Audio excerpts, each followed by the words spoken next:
Okay, now let's do some multiple choice questions. Remember to pause the video, select your answer, and then continue with the video to check if your answer is correct. Okay, 1.1. A block with a mass 20 kg moves towards the east at constant velocity. There you go there. That's the part where you highlight that. You highlight that it's moving at constant velocity, because constant velocity is telling you that the net force is 0, the acceleration is 0, we have an equilibrium situation, and the forces there are balanced there. And then it says also on a rough horizontal surface, also that meaning that frictional force is there. There is frictional force on a rough surface. Okay. So then it says the velocity is constant because A says the frictional force and the applied force are equal. Not really, not accurate. That seems true, but it's not accurate. But then also you can eliminate A for saying acceleration is 9.8 meters per second, and C as well for saying acceleration is 9.8 meters per second, because acceleration is 0. So leaving us with between B and D only there. Now B and D are correct for the acceleration, that is the acceleration is 0 there. Now C is also incorrect for saying that the vertical component, remember, if it says applied force multiplied by the sine of the angle, that means you're talking about the vertical component. And when you're talking about the direction of motion here of east, it means we must consider the horizontal component there. So C is incorrect because of that also. A is also incorrect for saying that the applied force is equal to the gravitational force. The frictional force is equal to, the frictional force is equal to the applied force. That's not accurate there, because our force is not being applied straight, it's applied at an angle there. Okay, so now leaving us only with D there, because if you draw a Hilbert diagram for this thing, you're going to be having the applied force like that, opposed by the frictional force there. And if you consider the horizontal of that applied force there, it means the frictional force must be balanced with this force, must be balanced with the horizontal component. And then if you're talking about the horizontal component, we are talking about the applied force multiplied by cos theta there. So the correct answer there is D. 1.2, Newton's third law of motion refers to action-reaction pairs of forces. Which one of the following statements is incorrect for the action-reaction pairs in the picture? Now, the interacting objects are, okay, hammer and the nail. So which one is correct, is incorrect? Now, let's read through them and find which one is incorrect.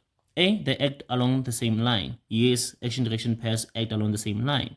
B, both forces act on the hammer simultaneously. No, they don't act on the same object. They act on different objects there. C says these forces act on the hammer and the nail simultaneously. Yes, on different objects. So C is correct. D, these forces act in opposite directions. Yes, according to Newton's third law, they act in different directions. So the only incorrect answer here is B, because B contradicts C, which says that they act on different objects there. Was B saying that they act on the same object there? So B is the incorrect one here. 1.3, impulse is equal to the change in momentum. A, already there. Rate of change in momentum can be like the close answer there, but remember the rate of change in momentum is the net force there. Okay, the work done to move an object over a distance by a force F, which is applied at an angle of 30 degrees to the horizontal, is W.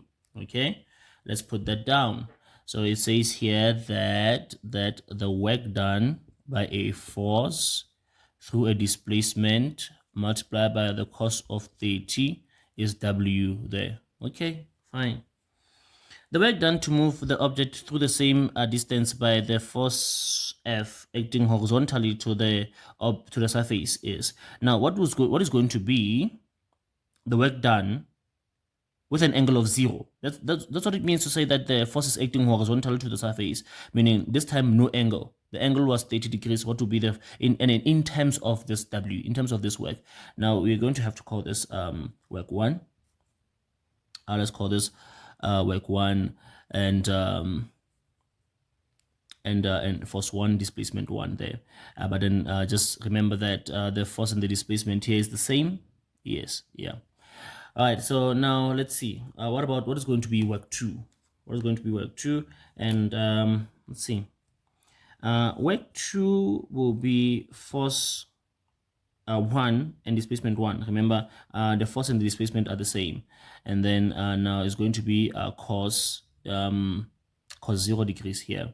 So it means that work 2 is going to be force 1, displacement 1. multiplied by cos 0, which cos 0 is 1. So multiply this by 1 still leaves me with this here. Okay, fine. So now, what is going to be work 2? Now, the other thing that we should do is that we should say that cos 30, write cos 30 in set form. Put cos 30 in our calculator. If you put cos 30 in our calculator, it will give us a, let me shift that.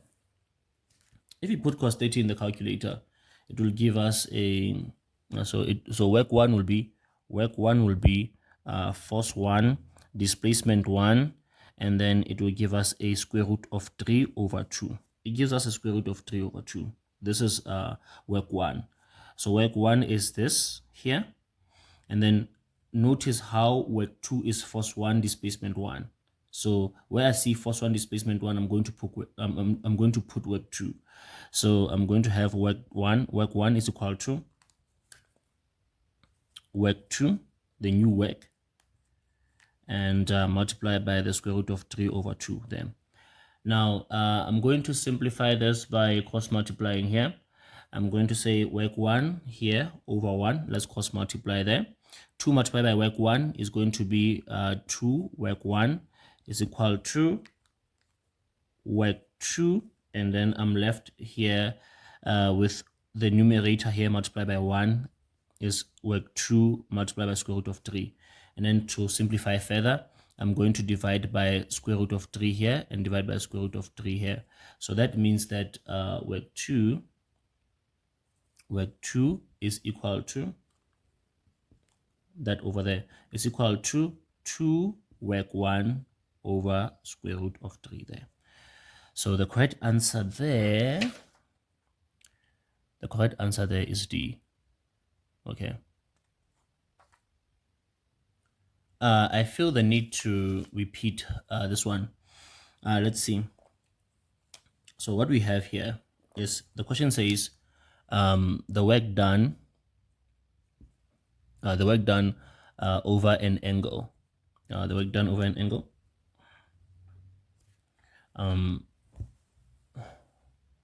The work done by a force at an angle of 30 degrees there. Let's say the work done by a force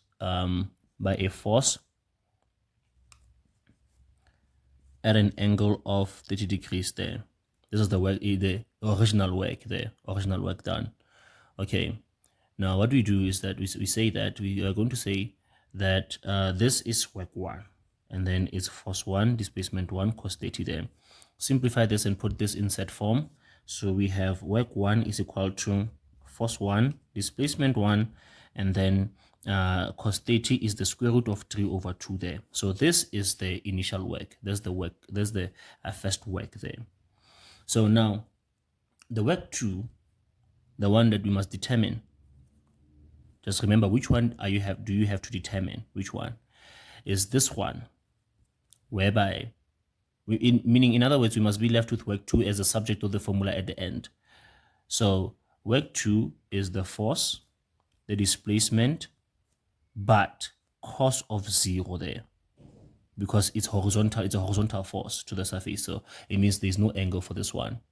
So just notice how the force and the displacement do not change. The same force, same displacement. The difference is the angle this time is 0 there.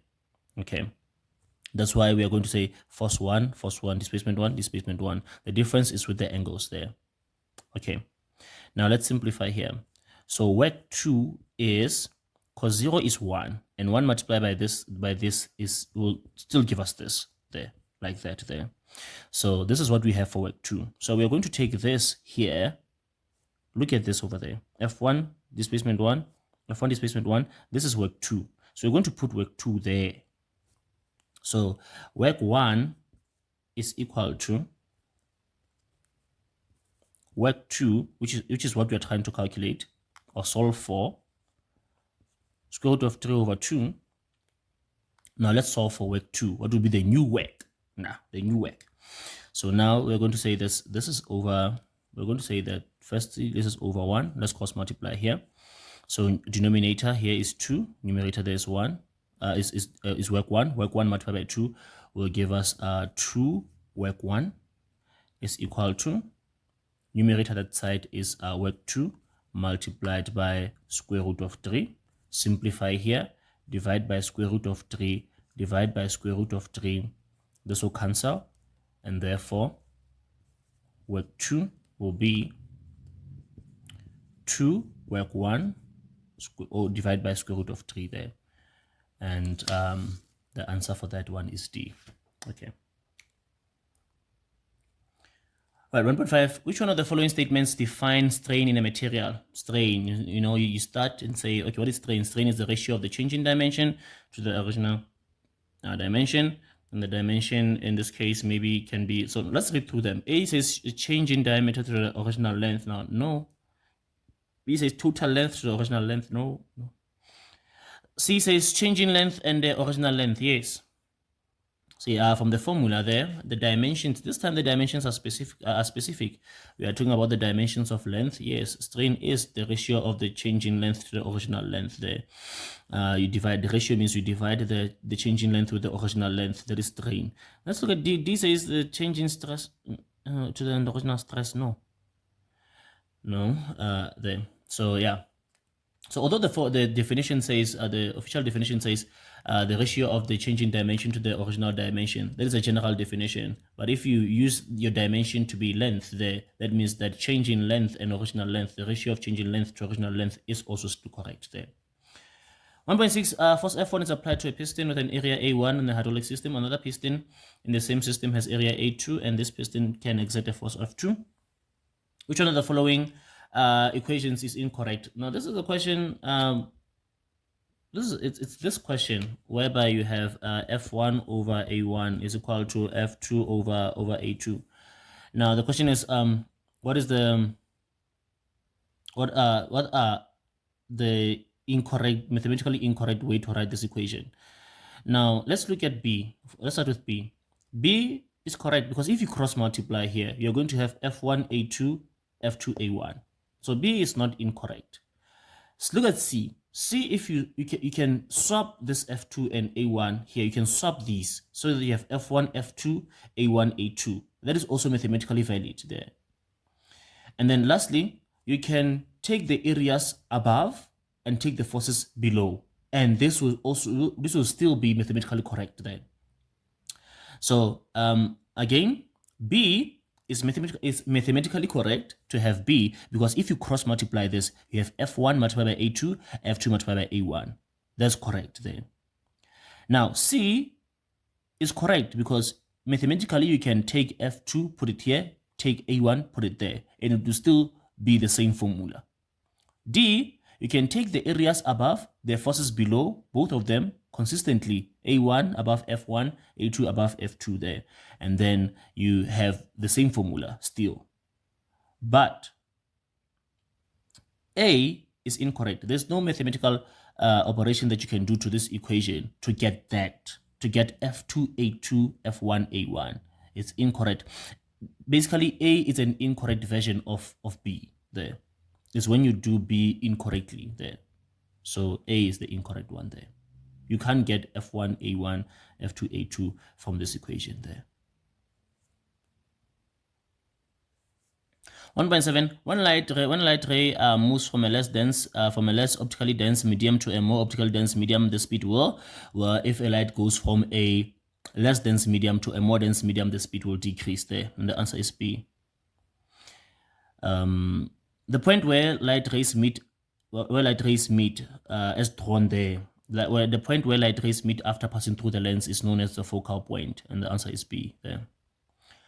1.9. Which one of the following combinations indicates the relationship between capacitance of an electric charge there? Capacitance and electric charge, the relationship there from the formula, capacitance is equal to charge over voltage. So it means they are directly proportional.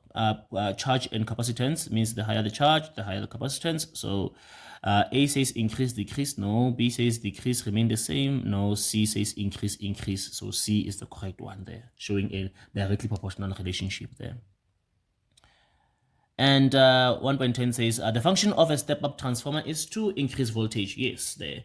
Although the words from the definition is step up, but the meaning of step up is to increase there. It increases the voltage there, a step-up transformer. Okay.